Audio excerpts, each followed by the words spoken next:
21-р бүлэг. Чулууд жалга. Шилтерний толгодын завсар хоорондоор өнгөрөх аян замын хүм болгон толгодын алюминий чорой дээр гарч ирээд эргэн тойронд нь уулс, тэр доор нь тогоо шиг хонхор хотхор байхыг харна. Хонхор хотхорын зарим нь зэгсэн том тавин хаашгаан хэдэн мянган метр учир хаана ихтэйд нь хагалсан жаахан газар тариачдын жижиг сууснууд нуугдсан толгодын өрөөг битүү бүргсэн ой хөвчин хормойгоорох сайхан ногоон нуг сугаар тайж изгууртны орд харш цавцааж цэвцэж харагдана.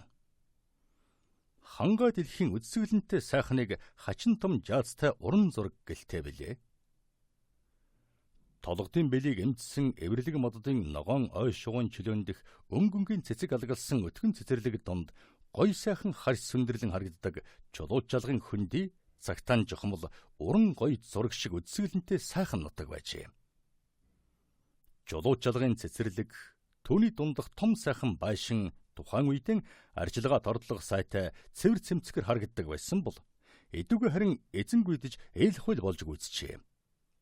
Хаяад нүсэн айлын ханд хадаатай чигээрэн үлдэн тоос шорон дарагдан өнгө зүс алдсан зурглаг эсвэг болжээ.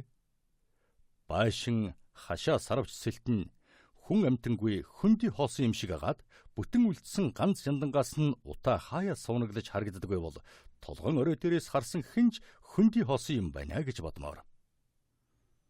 Цэцэрлэг тарьсан буцсөөг нэвтэрхийн аргагүй битүү ширэнг болж ховрин жанжуу гүйс өргөс дөвс чонын өргөсөөр дүүрсэн нуг нь угаасаа шимтэй сайхан бэлчээр байгаагүй хээр тал байсан юм шиг хэдэн ямаа бэлчиж яваа хажуугаар нь өвс чимхлэн ялихгүй чимээ авах юм бол огл үсрэн ойнгүн рүү давхин ордог гөрөөснүүд шиг өргөмтгий цочмтгай амьтад болж гүйцжээ. Хашаа хорон дотор нь үхэр мал дахиад шуу нэг харагдахгүй. Хүний дуу бараг дуулддаггүй ойр хавийн ой шугуугаар нь ятг шаазгаа жаар дуурч буцсөөг дунд хөөнди эсэгчин байшингийн эргэн тойронд хан хэрэм шиг эргсэн өндөр хайлаасны мөчрийг нэвсгэр үрээрэн дүүргсэн турляахууд гуаглалдана.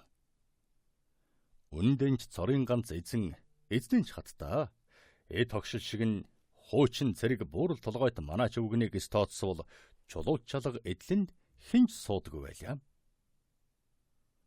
Манаач өвгөн өөршгөн болсон зөнөг нохой насаар мөн л өндөр муур гурвал энэ жалганд олон жилийн турш оргинож байгаа эзэн. Энд жохом хэнийх гэгч ямар айл суудаг байсныг мэдэх хүн энэ хавьд нэгч байхгүй.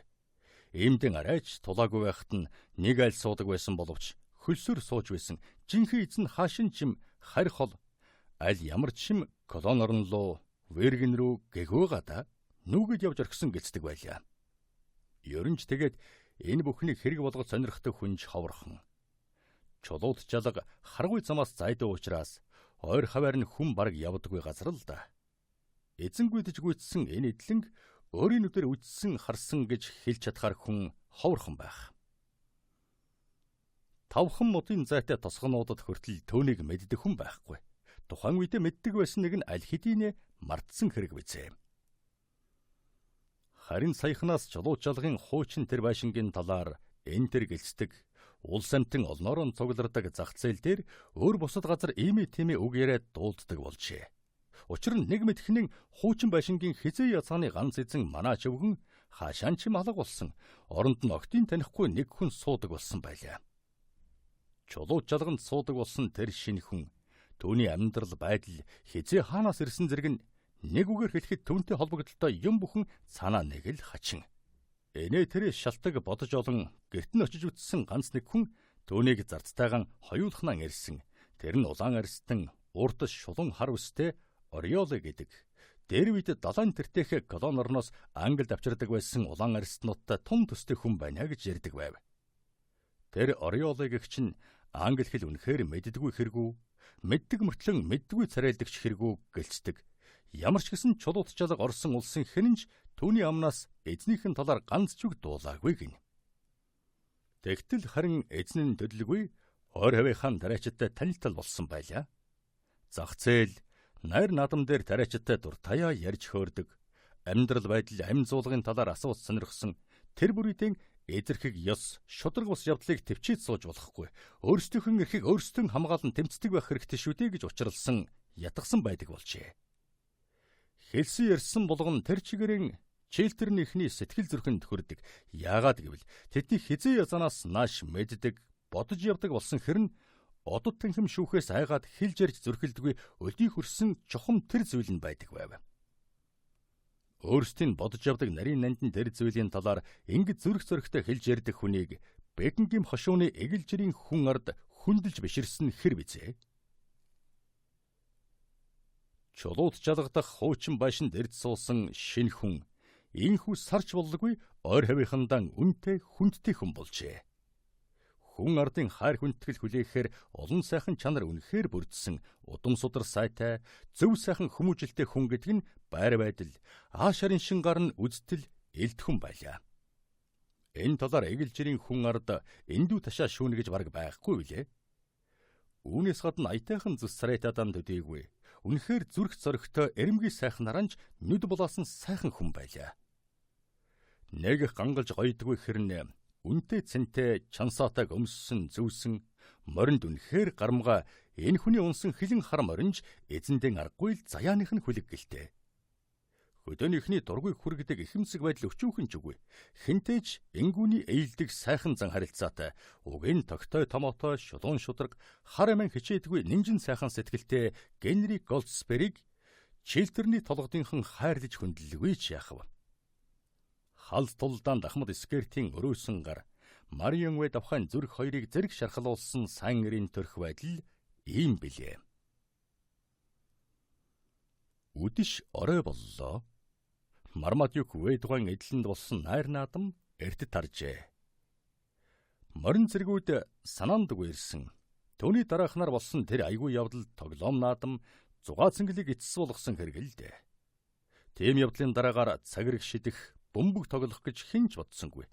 Нэг нь амнаас алдах шахсан амар тоглоом шоглоомын дараагаар хүч чадал сорилцох, жадаар тулдаж тоглогч уйтгартай зүйл болж хувирчээ.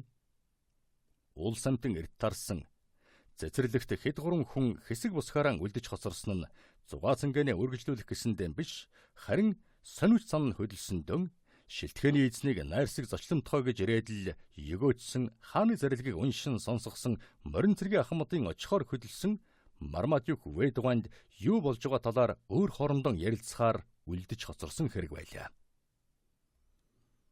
Тулдаан дээлсэн нөгөө хүнч альтрүүн яваад өгсөн байлаа. Тэгтээ харин тэр чигээр хариагүй юм уу? Харьцсан боловч дахиад юмд явсан юм уу? Шүндэл болсон хойно гол замаас гарч бидний дээр өгүүлсэн толгодын завсар хоорондоор дахиралдан чулуу чалга ордог зөргөөр амын залсан мориных нь хар хулган болтлон хөлөрснийг бодвоос зэгсэн хол юмд яваад буцаж ирж байгаа болтой харагдав. Зам зуур нь бараг туждаан мод шугуу учраас тэргэл сартай байсан ч гэсэн эргэн тойронд нь хав харанхуй оргино. Юу бодож явааг нь таахад харин хэцүү биш байлаа. Энэ зөрөг зам дээр олон удаа тааралдсан Марион Вэдээс өөр хэн юу санаа бодлыг эзэмтсэн явааж дээ. Он чөлөөний өтгөн сагалгаар зэрлэг модны ёроолд ирж зогсоод малгаан авч сарны гэрэлд хар өдөн соновтор доорох цагаан байлыг удтал ажиглаж харагдав. Ээлдэг сайхан болоод байсан нүур царай нь гинт айсан ямар нэгэн зүйлд эргэлзэж тэнэгэлцсэн байдалтай боллоо. Амьдралд нь тохиолдсон хэцүү бэрх бүхнийг мэдэхгүй хүн бол нүур царайны ингэж өөр болсныг анзаараа гэж үү? Зүрх сэтгэлд нь юу нуугдж байгааг өөрөөснөөр хинч хэлж мэдэхгүй зүйл байлаа. Генри Голдсберт бодож санаашрахаар юм олон ч гэсэн яг одоо бол энэ бэлэг бэлгэлсэн бүсгүй тухай бодол юу юунаас илүү зовоож байв. Санаандгүй унгаагаагүй бэлгэлсэн гэж итгэсэн хэвээр боловч тэгсэн бол яагаад дахиад дурсахыг хүсдэггүй, надтай уулзъя гэж боддоггүй хэрэг гэж гайхаж байлаа. Бэлийг нь тэгж бэлгэлсэн мөртлөн бүтэн 6 хоног болоход нэг ч удаа тааралдахгүй байх. Цэцэрлэгийн хашаанаас нэг ч удаа гарч ирэхгүй өдий хүрнэ. Мориных нь мөрч тааралдахгүй байна гэдэг тун хачин. Тэгж зугаалдгаан, ойд тэгж сайхан тааралдгаан яагаад болж орхив? Өөрөөсөн үргэлжийн 4 цагт ингэж асууж шалгаадаг болсон боловч хариулж даанч чаддаггүй байлаа. Уолтер Вэйд хүү зам нийлсэн тэр хүнийн найр надамдан урьж залснараа хичнээн их баярлуулсан нь огт мэдээгүй билээ. Гэтэл харин Генри Голдспер энэ өдрийг хичнээн их хүсэн хүлээж хичнээн сайхан бодож явсан гэж санав. Марионтой намайг ярэнгүй танилцуулна. Тэр тэгээд над үнэн учрыг ойлгуулна. Ингэтлэн эргэлзэж зовн шанал живааг минь цорын ганцхан үгээрэн салхинд үлээгдсэн утаа шиг замхруулан арилгах байхаа гэж бодож байлаа. Тэр өдөр нь болов. Марионтой өөрийн танилцуулаагүй биш. Танилцуулсан ч гэсэн бүх юм тэгээл гүйцхэн тэр. Яасан ч золог байх хэрэгэв. Бүх юм бах байдгаараа. Марионы байр байдалж учир нь олдохгүй хിവэрэн үлдлээ. Хоромхон зурын төдий уулзахтаа яасан ч хүйтэн хөндөй байв. Голдспер түүнтэй сольсон хитгэн үгэн эргэцүүлэн бодож гол нь харалж явлаа. Бүсгүй хүний сэтгэл зүрхний нууцыг муугүй мэддэг туршлагатай болсон Голдспер харин Марионы хувьд эндүрсэн болтой л доо. Эгэлжирийн нэг хүүхэн байсан бол өөрийг бодож явсан онох байсан байж магадгүй. Олон газар орноор хэрэн хэсэгтэн нэг биш хүүхний сэтгэл зүрхийг эзэмдэж явсан Голдспер энэ удаа өөрөө харин алтан шаргал үсгэзэгтэй цэнхэрхэн нүдэд тэр бүсгүй тухайн жолоогүй хайртай сэтгэлтэй болж орхиод ингэтлэн зовн шаналж явдаг байна. Бүсгүйн бэлийг бодлогошрон ширтэж байгааг нь харваас саглагаар энэ том модны ёроолд эзнийхэн гараас санаандгүй унсан аль эсвэл өөрийг авч хадгалж яв гэж санаатай унагсан хоёрын алин болохыг хэлж өгдөггүй байгаа даа гэж хүлээсэн мэт.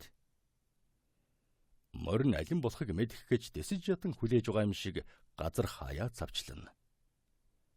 Эзэн тэгээд Хьюберт мэндэ чимэн наддаа хичнээн үнэтэй ч гэсэн өнөөдөр хичнээн их тус хүргэсэн ч гэсэн би чинь энэ зүргийг хорвоогийн хамгийн ариун нандин дурсгалт газраан гэж бодож явж болохоо мэдэж гэмэн чамаас сан шахацхад бэлэн байна. Харьцгаая ханд сайн нөхөр минь. Чи минь өнөөдрийн тулдаанд тэгээд бас хориод мод газар давхаад ядраа байлгүй. Би ч ядарч байна. Харж амарцгаая гэж ярьж дуулдав. Ингээд үл мэдэх хөтлөхийн ч ойлгодог ухаан төлгийнхээ хоёр бөөрлөө өвдгөрөн ялимгүй явран өнөмшиж итгэхийг хүсвч бас хэцүүхэн дурсгалтай сайхан явдал болж өнгөрсөн газраан орхин морины тааваар хөдөллөө. 22 дугаар бүлэг. Үнэн голоос гэмснэн. Генри Голдсперийн чулууч жалга эдлэнгийн тал нь нурж унсан хаалгаар орж очих үед харанхуй улсан байлаа. Хуучин байшингийн гол хаалгад илгээстэй үүдний том өрөөнд сүмэлзэх лааны бүдэг бадаг гэрэлд норм маягийн гулдан хаалганы бөмбөгөр чулуун орой доогуур өндөр довжоотой гол үд бараантан харагдана. Үүдэнд нэг хүн хөдлөхгүй зогсох нь амьсгахан даран хүлээсэн мэт. Саран саруулд сайтар ажиглавал буган илгэн намжир маягийн хувцсанартай дунд зэргийн цэг сайхан нуруутай залуу бололтой. Дугруу нүнжсэн хав хар үс хүрэн бур царайг нь бүрч бараан болгосон харагдав. Толгоогоо том алчуураар ороож хаана буган илгэн болтой зөөлөн уртрүйтэй гутал өмсчээ. Бэлхүүсэрийн татсан хээ угалцтай Эремирам бүсний зүүн талд богинохон худаг хавчуулжээ. Орж очсон морьтой хүний өөдөөс ширтсэн мойл шиг хоёр хар нүдний хардсанд гайхсан барьсан шинж өчөөхөн ч үгүй. Довжон дөхөж очтол нь огт хөдлөөгүй хүрэл шиг нүүр царай нь сарны туяанд гэрэлтсэн түүнийг зэсгэшүү гэлтэй агаад үүдний довжоо суурн номон дээвэр гүнгэрван юм шиг харагдана. Морьтой хүний наан нач зогсоход гүнгэрванаасан сая бууж ирсэн улаан арстан муур шиг сэмэрхэн ойртож ирээд эзнийхэн гараас цулбуурыг авч мориносон буухыг хүлээлээ. Эзэн үсрэн бунган Хьюбертийг жаахан хөдөлж явуулна үсттэй. Хөлсөн сайн хус тэжээл өлтөй хөгсөн хонион оруулахгүй бол цаад муу нурах шахсан сарвчин чинь салхи авч орхиж мэдэн шүү. Гэлээ. Улаан арстан зарцсан эзнийхэн ингэж загсныг дуушгүй чагна зогслоо. Толгоогоо үл мэдэг дохиж байгаагаар нь нэгэнгүй ойлгосон яг хэлснэр нь болох гэж байна гэж тааж болохоор байлаа. Эзэн ч үүнээс нь өөр юм хүлээгээгүй болтой довжоон дээр гарсан хонион. Ориоли Намаа хүн сургалсангүй юу? Гэж асуулаа. Ориолын зөв гараан өргөн өөдрөө сунгаад хүн хүлээж байгаа хэрэггүй. Гэхдээ нь толгой тохилоо. Нэг хүн үү олон хүн үү? Улаан арьс нь 5 хурууныхаа 4-ийг атгалаа. Нэг хүн гинэ. Морьтой юм уу явгаа юм уу? Ориолын баруун гарынхаа долоовор хурууг зөв гарынхаа дунд долоовор 2 хурууны завсраар хийж харуулад морьтой хүн гинэ. Энэ шөнө өрөө болсон хойно юун гийчин байдаг вүлээ? Өнөө шөнө ирэх учиртай хүн хинж байхгүй те. Ориолыг чи танихгүй мө? Гэхдээ хоёр нүдэн алгаараа даглалаа. Холоос яваа болтой байна уу? Улаан арьс нь зөв гараан байдгаар нь сунган долоовор хуруугаан гозойлгоснон гараан аажим нугалж биирүүгэн чиглэвлэв. Ориолыг танихгүй хүний холоос ирснийг мориор нь мэдсэн хэрэг байлаа. Хёбертийг сарвчанд нь оруулж орхиод зочныг над руу оруулж үз. Төргөлж үз. Яруу яваа хүн байж магадгүй. Ориолын морины цулбуураас хөтлөн хоёулан харанхуй руу уусах мэт сэмэрхэн алга боллоо. Голдспер өрөөргөн орж явхад зураан Лондонгоос яваа хүн байх нэ? Ашгүй. Хот руу явуулах мэдээгэн Дэнси Волфорд хоёрын нэгээр хөргүүлэхээс өөр аргагүй болоод байсан юм. Тэд маань Ахмад Скертийн энэ зэрэг байгааг бол мэдж байгаа бах. Харин Мармадюк Ведуган бидэнтэй нийлсэн явдал тэдэнд маань тун сонин сайхан зүйл болно. Энэ мэдээ Пим Гэмбитэн хоёрыг баярлуулна гэсэн үг. Ингээд ер нь Ориолыг хүлээх хэрэг юу? Мэдээж хэрэг хоолны өрөөнд оруулаад суулгаж ирсэн байгаа бах. Өөрөн орж уулздаг хэрэг гэж шийдэв. Ийхүү шөнө өрөө болсон хойно ирсэн зочинтой шалуухан уулзахын төвс болон хоолныхон өрөө рүү орж очихтол нь хинч байхгүй байсан учраас Ориолын зочныг оруулсан байж таарах хажуугийн өрөөнд орлоо. Энд ч бусад өрөөнд ч хинч байсангүй. Ажлын өрөө болгосон ирсэн хүнийг оруулаарай гэж Ориолод хэлсэн номын сангийн өрөө рүү эргэж ирлээ. Аана хинч байхгүй байхад гайхад зогсдол нь хаан чим хачин чимээ гарч дуулцсанд гарвал галтгооных нь өрөө бүдэг гэрэлтэй харагдав.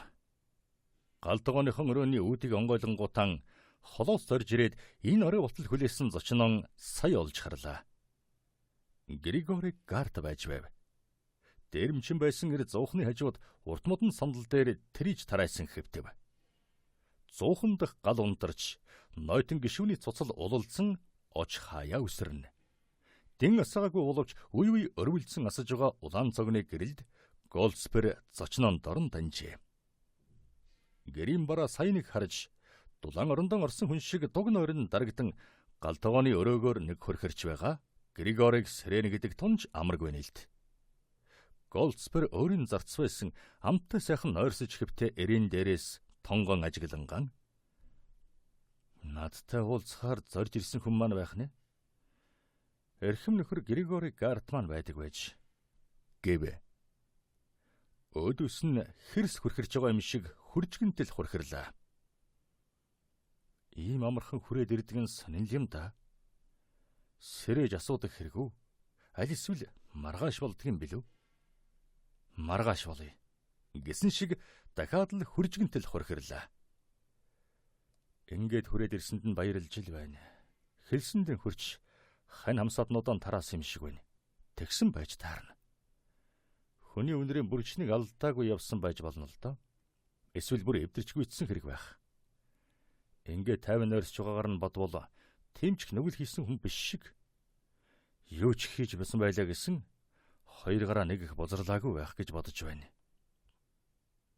Голдспер үе үе бодогддог болоод байсан ийм бодлон лавшруулж зөрхөлсөнгүй. Хүний өдөөс чад сунгана гэдэг бол үнэхээр аймаар хэрэг. Тэгэхэд би танайг бол юу болж дуусгах байсан юм бэлээ? Одоо харин сэрэхүү байх уу? Доороос нь жаахан нухах бах та. За та би ч гэсэн энэс хатуу юм дээр унтж үзэх хэрэглэг болсон. Григори Гарт ч гэсэн өдөн хөнжид дотор умбаж өсөөгүй л байх. Ганц шөнийг ингээд авлаа гэхэд юу л болоо гэж өглөө болтол хүлээе. Хуучин эзэн ингэж шидэд гарах гэсэн боловч унтаж байгаа хүний гарт нэг цагаан юм байхыг сая харлаа. Зуухны сарааж дээр улааж байсан цуслыг гутлынхаа хоншороор хөдлөгн ноцоогоод дөлийн гэрэлд харвал тэр цагаан юм лацтай бичиг байлаа. Дээрэмчний тэнхээтэй 5 хороонд хомигдож зэгсэн өчийсэн ч гэсэн улаан тамга дарсан том доктой болох нь элд байсан учраас Голдсберг тонгоож харан тамган дээрх сүлдийг таниад хааны загтал байх чинь хэнд очих учиртай юм болоо. Их замын дээрэмч маань ийм амархан хааны элч болж орхисон явна гэдэг сонин хэрэгэ гэж бодов. Доктор дээрх хаягийг уншихад л хэнд очих учиртай нь тодорхой болох байсан боловч Григорийн моныг бүдүүн хуруунууд халахалжээ. Бүх учрыг мэдий гэвэл бүх үндсэн эрийг сэрэх хэрэгтэй байсан учраас сэрэхэр шийдэн яг чихэн дээр нь Григорийг арт бос бүхэд л Григорийг арт та төрөвчтэйгээ нааш нүг гэж хашгирлаа. Ижил тосол болсон энэ үг нь ийм амархан сэрэх юм гэж хэн бодхов? Сандал дээрээс босон харайсан Григорийг арт гал руу золтой л орж ирхсэнгүй цэхволж зогсоод сурснараа "Цогс бүхэд л төрөвчтэйгээ нааш нүг" гэж давтан нормог хэврэн "Аминд хайртай юу, мөнгөнд хайртай юу? Нөхөд минь номхон зогсчваа. Энэ нэрхэмд эсрэг үцэхгүй. Учир мэдэх улс болтой байна" гэлээ. Тачгантал хөхөрсөн Голдсберг хуучин зарцынхаа 2 мөрнөөс шүүрэн авч сандал дээр дард суулгаад "Григори минь тайвширч үз. Хамаг харахын маань үргэж орхих нь байна" гэлээ. Бурхан минь, энэ чи Генригой та юу? Би чинь зөөдөлж байна уу? Юугээ чинь болж байна уу? Генригой минь намайг өршөөж үз. Григори минь нормог орон хашгицсан бүгдийг чинь хулгнуудаас өөр хинж сонсоогүй нямаа гэж бод. Түүнээс биш наад амнаас чинь гарсан үг болгон шинэ алба ажилтай чинь огт тохирохооргүй дуулдаж байна шүү. Шинэ алба ажилтай чинь ээ. Генригой та юу ярина вэ? Гэж гайхахт нь Голдсберг бичиг рүү толгоон учиртай дохин "Наад гардахыг чинь харвал эзэн хааны элч болж орхисон заларч яваан биш үү?" гэлээ. Нэрээ тийм л дээ. Учрыг надад оллоо. Генригой минь. Эзэн хааны элч байдаг нь бурхан өршөө. Григорийг артад айл ахтах алба байна. Ийм алба ажлын төлөө яваагүй ч гэсэн эзэн хааны элчтэй харин уулзсан. Энэ бичгээс болоод ч танайд өдөө орой болсонхоо нэрсэн маань энэ ийм юм болоогүй бол арай аятайхан цагаар ирэлгүй дээ. Наад чинь тэгээд над ирэх ёстой идэв. Үннийг хэлэхэд Генригой минь өөрт нь яг илгээгээгүй боловч таны мэдвэл зохих юм баггүй байх шиг санагдсан. Та өөрөн уншаад үзэл дээ. Григорийн ингэж хэлээд өдөөсөн сар байсан бичгийн лац нь бүтэн байсан боловч 2 ирэмг нь урагдсан байхыг сая харсан Голдсберг "Наад чинь эзэн хааны загтал байна шүү дээ. Ингэж чи чинь задлж үтсэн хэрэг үү?" гэж гайхлаа. Тийм ээ, Генригой минь нэг мэтгэд задларч орхисон байсан. Тун тусгүй юм болсон байх та. Хааны загтал байх юм гэж хэн мэдхэв? Тэгээд ширн мэдсэн ч гэсэн задлахал байсан байх. Голдсберг дугтуй дээр хаягийг гүйлгэж харлаа. Бекингем гүнгийн хошууны Бельстрат цэцэрлэг хааны морин цэргийн ахмад Скертид гэсэн байлаа. "Гарт минь, энэ чинь над биш өөр хүнд." "Тийм ээ, тийм мэдж байна Генригой минь.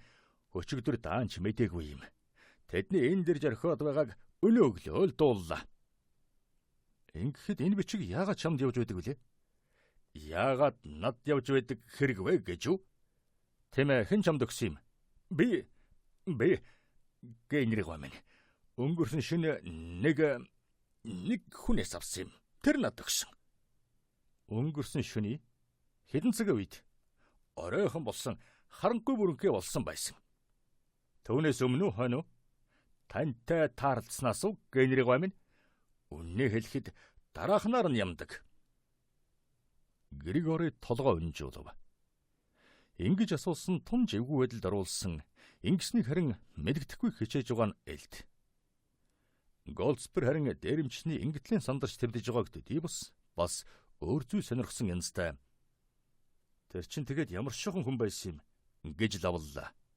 "Хачин сайхан авц сонор болсон, таныхаас бараг дутхааргүй хүлгэмээр бонсон эр байсан. Генригой минь, би гэдэг хүн дэхэд олигтойхон морины бараа харалгүй үндэн уудсан шүү. Тэрээр өөрийгөө таны хэлдгэр эзэн хааны элч гэсэн. Тэгэхээр чи чинь үүнийг хааны элчээс дээрэмдсэн хэрэг болж байна уу?" "Тэгсэн үгүй Генригой минь, үгүй тэр өөрөө яалаа гэж чамд өгдөг юм." Юу Генригой минь, Танд худал хэлье гэсэн чи хэл маань эвэлж өгөхгүй оргиод байна. Үнэн хэлэхэд би булаагаад авч орхисон юм аа. Бас тэгээд багсаг юм салгаа биз дээ. Яр гарт минь. Юу ч битгий нугаараа үннээ л хэл. Бурхан минь. Генерал минь. Гүй та тэгээд бүр бүгдийг яр гэж байгаа хэрэг үү? Тэгэж байна.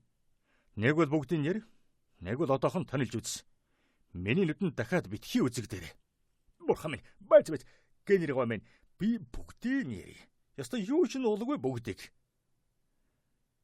Тэрэрийн бэйд эзэн хааны элчид байвал зөх янз бүрийн үнэт зүйлс алтан оосортой цаг гой сайхан хувц сунар алтан хошуучтай харанда бас нэг юу ч гэлээ сах үсч гэлүү нэг юм байсан. Юу юутай байсны тооч хэрэггүй. Харин тэр хүнийг өөрийн яасан ч л сонирн байна. Григори минь хамаг байдгийн солгож аваад өөрийн болгосон хэрэг үсттэй. Генри гомин танд бүгдийг ярина гэж амласнаас хойш юуг нь нөхөв. Юухан шуухнын салгасан. Түүнд өөртөө темирхүү юмны хэрэг юу байх вэ? Ямар над шиг манай ухаануудаа нөмрөгсөн муусаа увс сунараас өөр юучгүй хоосон амтан биш. Хэрэгтэй хэрэггүй тэр юмнуудыг авсан. Гэхдээ Голдспер ширвнэр өөрийн тэгэд яасан хэрэг гэж лавлав. Яагаачгүй генерал минь яагаачгүй. Гар хөлийн хүлээд даарч хөрч ханы адамаа төрч магадгүй гэж бодоод хуучин муу байшин оруулж орхисон. Шөндөн хүйтэн сэрүүн байдаг болж шүү дээ. Мөн их өрөвчхөн байхны Григори Гарт минь. Григори Гарт минь дээ. Энд чинь тэгээд ам тангараг өгсөний чинь дараагаар болсон гэвэз дээ. Генри гомин би ам тангаргаан хөсөрдүүлээгүй шүү. Огт хөсөрдүүлээгүй. Үнэн шүү. Гэхдээ хөсөрдүүлээгүй гинэ. Өөдгүй худалч амтан. Ингэж худал хэлснээр чи өөрийг л улам бузарлах болно. Надаас олсныхаа дараахан тэрэлжтэй таарлцсан гэж тун саяхан хэлээ үздэй. Тийм л дээ. Генри гомин тэгтэн өнөө шин хамгийн сүүлчийн минь шүн гэсний минь та мартаагүй үздэй. Би ингэж амлсан. Амлснаас анж гажаагүй, гажихчгүй. Григори минь чи юу гэж донгодоод байгаа юм? Энд чи тэгээд юу гэсэг болж байна вэ? Тэрхүү та эрийн салаад явах үед дөнгөж 11 цаг болж байсан. Шүн өнгөрөх хүртэл бүтэн цаг үлдээд байсан хэрэг шүүд. Тэгсэн чи эзэн хааны илч хоргой торго болсон хэрэгтэй хэрэггүй баахан юм эдэлж хэрэгэлсэн тэр амтан хүрээд ирдэг байгаа. Гарт өрөн ороод ирсэн тэрнийг хараад хорхоо өөрийн ирэхгүй хөдөлсөн юм. Би босоо яаж дэсгэвдэ? Тэр чи өөрөө л өвөр төрөө эдмэн юу байгааг тэмтрээд үзээчилгээд байсан юм. Тэгэхэр чин татгалзаж яаж болдог юм? Тэгээд л өвөр төрөөг нь тэмтэрч үтсэн хэрэг. Бүх зүйлийг 12 цаг болохоос өмнө амжуулсан. Ёстой үнэн шүү Генри гомин. Худлаа байвал би хойд насандан там дунаг. Мориндо мордсон хойно минь Чейл Бондын Петер Гэгэний сүмийн цаг шүн дунд болж байгааг зарлан хангинаж дуулцсан шүү. Мориндо мордсон хойно минь чи бас түүнийг явгалсан хэрэг үү? Генри гомин хажууд нь эмээлтэй азартаа морь бэлэн зогсож байхад явган майжганж байдаг хэн байх юм бэ? Лавл өнөө шинийг тэрмүү овоохойд өнгөрүүлэх элчид чинь морины хэрэг юу байдаг юм? Тэгээд ширн бэ гэдэг хүн нөгөө муусан хувц сумраа яаж авч ирэх хэрэг? Хайж орхий гэхээр бас хэцүү. Ямыг аж мэдхэв. Минийхэн зөв замд орсон хойно бариад өгч орхих юм бэлүү? Гарт минь. Чамайг би зөв замд орно гэж бодохгүй байна. Чимэн засархаас ер нь өнгөрсөн үн шиг байна. Гэхдээ дээрэмчи явсан гэр үнэн голоосон гомдсон өнөмшихгүй байхын аргагүйгээр Генри гомин гүй яалаа гэжтэй. Ингээд ер нь таныг би нэг удаа болгож хуурч байлуу да. Хэлсэндээ хөрч байгаагүй удаа би билүү гэлээ. Зарцсан байсан хүний ингэж хүүхч шиг цайлган цагаан ашиглахад өөрийн ирэхгүй өрөвдөж хайрлсан Голдспер санаа алдан. Григори минь тэрч тийм. Тэгтээ одооны чинь байж байгаа нэг л биш. Гэхэд Генри гомин энэ тухай дахиад ярьсны хэрэггүй. Өөрийн тань өөдөөс харахаас анч зовж байна. Тэгтээ би хэлсүүгэндэн эзэн болохоо болно. Та харж угаарай. Өлбөрч үхтэрэн туллаач гэсэн хэлсүүгэндэн хүрн тангаргалъя. Гэд хинхтэг рүүгэн пэт хитл дэлсгтэн төв төвшин царайлж юм. Григори минь миний юу гэхийг аан гэж сонсч бай. Ганцхан зүйлд олон тоон үггүй шуудхан чин үнээр хариулбал чинь чамайг үнэхээр засрах юм байна гэж өнөмший. Энийг би чамаас зүгээр нэг сонирхоод юм уу? Хожим хонь ийм тэмээ гэж орох гэсэндээ асууя гэж байгаа юм биш шүү.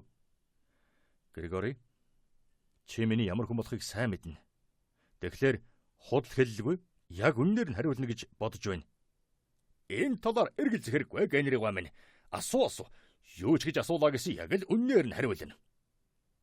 За тэгвэл миний асуусанд үгүй гэж хэлж чадхаар бол хариулаарай. Чадхааргүй бол хариулах хэрэггүй. Тэгэл би ойлгоно. Өөрөөс чинь өөрөг сонсох нь хэрэггүй болно. Асуу генеригва минь. Юу гэж асуу. Юу ч гэж асуусан би зүрх алдахгүй байна. Ингээд чи хүн хороосноо. Бурхан минь гэж дуулдан хоёр хөл нь говьж гайхсан гомдсон харцаар өөдөөс нь яг ширтэн арайчтэй. Гүй та минь намайг ийм муухай имихээс сийхгүй амтан гэж боддог хэрэггүй. Хүн хороохоо. Үгүй. Ёстой үгүй. Миний энэ муу хоёр гар ёстой. Нялх хүүхдийн гар хуруу шиг ариун шүү. Энэ насандаа би тэргүй их нүгэл хийсэн. Дээрэм хийж амицуулж явсан тэр хүү та хоёрыг ч дээрэмдэг шахсан. Гэвэм. Байц гарт минь. Өөрөө чинь байна гэж таныг бол чи яах байсан хэрэгв? Яах вэ? Зүхтгал байсан генериг ба. Зүхтаад алга болох байсан. Өөрийн тань үнэхээр буудах гэж байгааг мэдээд би чинь өрөөсөн хөлөн газраас бараг хүн дээр үл жархаад байсан юм. Таны гар буул тогтоогод байснаас биш. Би чинь хань хамсаатнуудан хаяад алга болох байсан. Генериг ба минь. Тань шиг тэгж томжиргүй ашилдаг хүн бараг байдаггүй юм. Дээрмээр амьдрах хугацаанд хэнийг ч тэгж их замчиж үзээгүй. Таныг би айлах гэснээс биш яаж чадахгүй байсан хэрэг шүү дээ. Зарцсан байсан хүнийхэн хүн алж хүрээ талаагүйд ээлд баярлсан генери юм. За Григори. Үүнээс хойш түүнээс цааш замаараа яваа улс амьтан тэгж айлгаж дараа нь ингэж гимшиж байхгүй байх гэж найдаж байна. Харин нэг их удахгүй аимшиг жаданд чинь тохирохоор дайсан зааж өгч магадгүй. За ингээд тухтах нойрсч үз. Зарц маань одоохон орж ирж хоол хийж өгнө. Наадмуу сандлаас чинь арай дээр ор дэрч олдох байлгүй. Гэлээ. Голдспринг гарахаар завтахад гарт генериг минь жаахан хүлээж ин. Энэ цаасан дээр юу гэж бичсэн байгааг уншиж үз. Тун их учиртай танд лав хамаатай болтой зүйл шиг санагдсан. Над доо. Яагаад тэрв? Миний нэр ус байгаа хэрэгүү. Өөрийн тань нэр байхгүй ч гэсэн хэн нэг хүний талаар тушаал заавар өгсөн. Тэр хүн нь тав байж таармаар санагдаад уншиж үтсэн чинь өөрөөс тань өөр хинж баймааргүй болсон хэрэг л дээ. Голдспер эргэн ирж сэтгэл төгсшин илтээр Григори минь. Миний талаар болон ажил явдлын минь талаар хэнд ч юу ч цохиулгаж болохгүй. Энэ бүхэн бол өөрийн чинь өнөө шөнөөс өмнөх бүх ажил явдал шиг нууц хэвээрэн үлдэх ёстой. Миний жинхэнэ нэрийг мэддэг хүн энд нэг ч байхгүй. Одооныхон энэ шин нэрийг би тодорхой учиртай бодож олсон юм. Жинхэнэ нэр усын маань хэн ч мэдсэн хамаагүй болох тэр цаг арай болоогүй. Арай л болоогүй байна. Үүнийг санаж яв. Гэлээ. Тэгье санаж явъя генериг ба минь. Чиний хэрэг бол наа чи тэгээд над тамаатай зүйл байгаа юм биз дээ. Ер нь тэгээд эзэн хааны илгээлтийг задлсан нэр авахгүйгээс хойш уншиж үтсэн ч яах вэ? Сүрхээр гартын болгоомжгүйгээс бэ гэдэг хүн нэр бүтэн үлдэх нь үлдэх юм чинь айх юу байх вэ? Гэд хөхөрлөө. Голдспер ингэж инээж хөхрөөд галтай зуухны өмнө очиж загтлыг дэлгэн уншлаа.